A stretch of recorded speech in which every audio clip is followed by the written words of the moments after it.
कांग्रेस के कुछ नेताओं को कहा पेपर लीक में आरोपी थे राजस्थान के कि आपको जेल में डालेंगे, उनका जेल में डालो ही मत। अब कितनी बड़ी बेइज्जती होगी कांग्रेस की, जगह जगह जमानत जब्त होगी, जगह जगह बेइज्जती होगी। तो कांग्रेस को बड़े भाई के नाते केजरीवाल जी को समर्थन करना चाहिए। कांग्रेस का सामान क्या दिल्ली में बताओ, लंबे समय से हम देख रहे हैं कि खाता ही नहीं खुल रहा है। मेरे पिताजी ने ना ये शेयर्स में भी इन्वेस्टमेंट किया। पीएसएस को फोन लगाओ। पीएसएस? ये आपके फिजिकल शेयर्स को डिजिटल करते हैं। PSS physical share solution. जैसा नाम वैसा काम। जनता पार्टी को घर बिठाएंगे। और कांग्रेस पार्टी ने जिस तरह कई राज्यों के अंदर दोस्ताना निभाया, कांग्रेस ने चुनाव लड़ना ही नहीं चाहिए दिल्ली के अंदर। कांग्रेस का सामान क्या दिल्ली में बताओ, लंबे समय से हम देख रहे हैं कि खाता ही नहीं खुल रहा है। तो कांग्रेस को बड़े भाई के नाते केजरीवाल जी को समर्थन करना चाहिए। अब कितनी बड़ी बेइज्जती होगी कांग्रेस की, जगह जगह जमानत जब्त होगी, जगह जगह बेइज्जती होगी। लेकिन कांग्रेस भी कई जगह भारतीय जनता पार्टी से मिलकर चुनाव लड़ी। जैसे हमारे अभी बाई इलेक्शन हुए तो कांग्रेस के कुछ नेताओं को कहा पेपर लीक में आरोपी थे राजस्थान के कि आपको जेल में डालेंगे, उनका जेल में डालो ही मत, हम सारे चुनाव। जाट समाज की जो पैरोकारी करी उसके लिए केजरीवाल जी को धन्यवाद। बीजेपी के जो नेता कह रहे हैं कि केजरीवाल जी को अब जाट याद कैसे है, तो आपको क्यों नहीं आए, आप कर लेते। 9-10 स्टेट के जाट इंतजार कर रहे हैं देश के अंदर कि आप आरक्षण दो। आपने तो हरियाणा के अंदर किस तरह जाटों को गोलियों से भूना, भूले नहीं है वो दिन। हम लोग किसान आंदोलन में 700 लोग मर गए, हम भूले नहीं है। हो सकता है कि हमारे समाज के किसी नेता का व्यक्तिगत स्वार्थ बीजेपी के अंदर सिद्ध हो रहा होगा। हमारे धनखड़ साहब बैठे ना उपराष्ट्रपति, तो ठेका तो ले उन्होंने जाट समाज का। वो ठीक है, अपना चापलूसी करके यहाँ तक पहुंच गए, लेकिन जाट कोई धनखड़ साहब के और दूसरे तथाकथित जाट नेताओं के साथ नहीं है। इस बार आप पार्टी के साथ है, हमारा झगड़ा भारतीय जनता पार्टी से।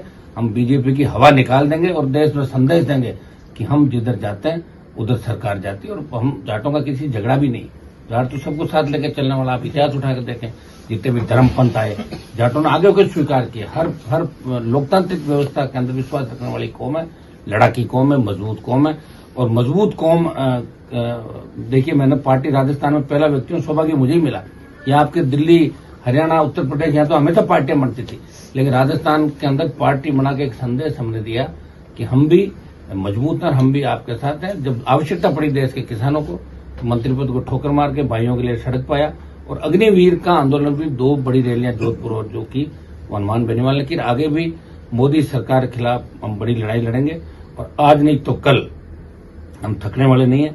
इनको थका देंगे, बीजेपी का दिमाग ठीक करेंगे। कांग्रेस पार्टी के दिमाग में जो कचरा है उसको भी देश और प्रदेशों के अंदर से निकाल देंगे और आप पार्टी की सरकार भारी बहुमत से दिल्ली के अंदर बने।